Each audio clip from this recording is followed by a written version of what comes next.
Хәерле кич, хөрмәтле телевизор караучылар. Сез көн темасы тапшыруын карыйсыз, алып баручы мин Гөлназ Кашаева. Бүген без студияга Мәгариф идарәсе җитәкчесе Рамил Гыйниятуллинны чакырдык. Исәнмесез? Исәнмесез, хөрмәтле түбән камалар, исәнмесез Гөлназ. Сезне бу бүгенге тапшырыгызга чакырганыгыз өчен бик зур рәхмәтемне белдерәсем килә.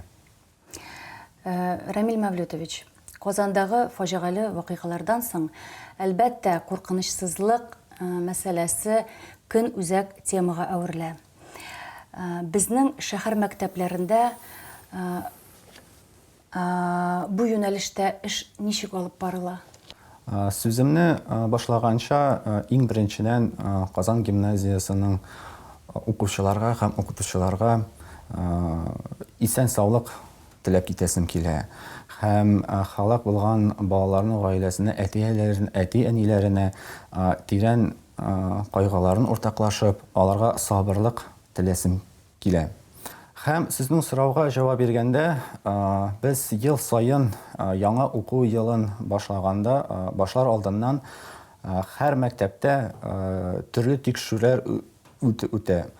Аларда куркынычлык мәсьәләләрен да кертелә. Булардан беренчесе әйтергә кирәк, ул һәр мәктәпнең видео күзәтү системаларын эшләвен тикшерү. Икенчедән, вакытыда саклаучы, аларның махсус белем алуын тикшерелә. Һәм дә скул системаларының ничек эшләвен дә шулай ук тикшерелә. Сакчылык мәсьәләсенә игътибар, ул нәрсә? Менә хәзерге вакытта нәрсә өстендә эшлисез? Нинди эшләр башкарыла? Без хәзерге вакытта 3 направлениедә эшлибез. Иң беренчесе ул укулар башлаганда без мәктәп территориясына бер ишек кенә ачык калдырабыз. Икенчедән, без полиция хезмәткәре ягыннан патруль оештырыла. Һәм өченчедән, без укытучылар белән укучылар, һәм без укытучылар һәм укучылар белән иминлек саклау инструктажлар үткәрелә. Хәзерге вакытта. Педагог составы белән. Ул ничек еш үткәреләме? Елына ничә тапкыр үткәрелә мәсәлән? Һәр мәктәптә үз планнары бар. Ул планнар анда һәм инструктажлар, һәм эвакуация, противопожарный, һәм антитеррористик ягыннан да инструктажлар үткәрелә. Һәр мәктәпнең үз планы бара, һәм ул планны эшне алып баралар. Ашыгыч хәлләрдә нишләргә беләләр алар? Беләләр. Ашыгыч хәлләрдә эвакуация безнең планда көз көне һәм шул язгы көннәрендә, май көннәрендә үткәрелә. Менә хәзерге вакытта безнең мәктәпләрдә ашыгыч хәлләрдә эвакуация үткәрелә.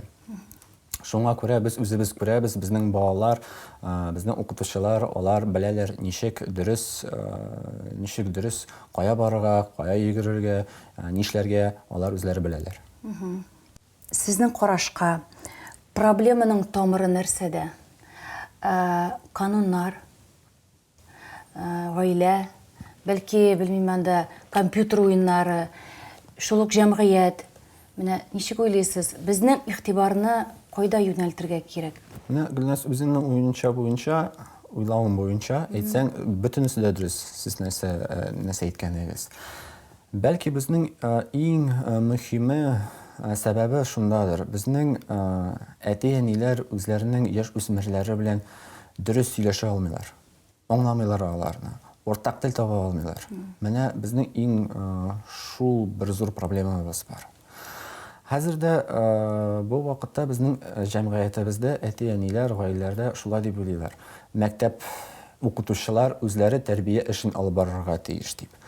Менә бүгенге заманча мәктәпнең иң зур теләбе ул тирән төп белем бирергә кирәк икән без аңлыйбыз. Бәлки төп белемне бирер өчен күп вакыт үтә. Һәм шуңа күрә мәктәптә тәрбия эшенә классның җитәкчесенең әз вакыты кала. Шуңа күрә монда гел теге әти-әниләр генә тәрбия эшен алып барсыннар, яки мәктәп кенә тәрбия эшен алып, ансы дөрес түгел. Бергә уртаклашып, бергә бөтен мөмкинлекләребезне уртаклашып, инде аралашып, без бу тәрбия эшләрен алып барырга тиешбез. Чөнки мәктәптә 6-7 сәгать буенча утырып, без үзебез тәрбия эшен алып барсак та, бәлки ләкин аннан соң өйгә кайткачтан әти-әнине үрнәген күрмәсә бала, безнең эшебез бик тулы булмаячак. Чөнки бала ул яшь балалар, теге 1-нче, 2-нче класс балалары, алар әти-әниләрдән карап үсәләр. Ата-аналарга мөрәҗәгатегез булса, сез аны җиткерә аласыз камерага. Миннән әти-әниләргә шундый мөрәҗәгать булыр. Хәзерге вакытта без мәктәптә шул куркынычсызлык мәсьәләләрен кертеп, әти-әниләр мәктәпнең территориясенә керергә мөмкинлеге булмаячак. Безнең позицияны аңласыннар иде. Менә шундый мөрәҗәгатем бар. Һәм дә тагын үз балаларына бик тә игътибарлар булсыннар. Бәлки тәрбия эше бигрәк тә авыр эштер. Хәтта яшь үсмерләр белән бик авыр аралашырга. Шуңа күрә әти-әниләрдә шундый проблемалар булса, мәктәптә, безнең мәктәпләрдә психологлар бар. Шундый проблемалар яшь үсмерләр белән чыксалар, алар психологларга, мәктәпләргә мөрәҗәгать итә алалар. Без бигрәк тә аларга булышабыз. Менә шундый әти-әниләргә мөрәҗәгатем бар.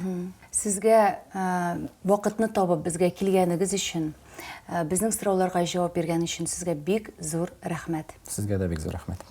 Сау булыгыз. Кадерле тамашачылар, исегезгә төшерәм, бүген безнең студияда кунакта булды Мәгариф идарәсе җитәкчесе Рамил Гыйниятуллин. Игътибарыгыз өчен зур рәхмәт. Исән-имин булыгыз.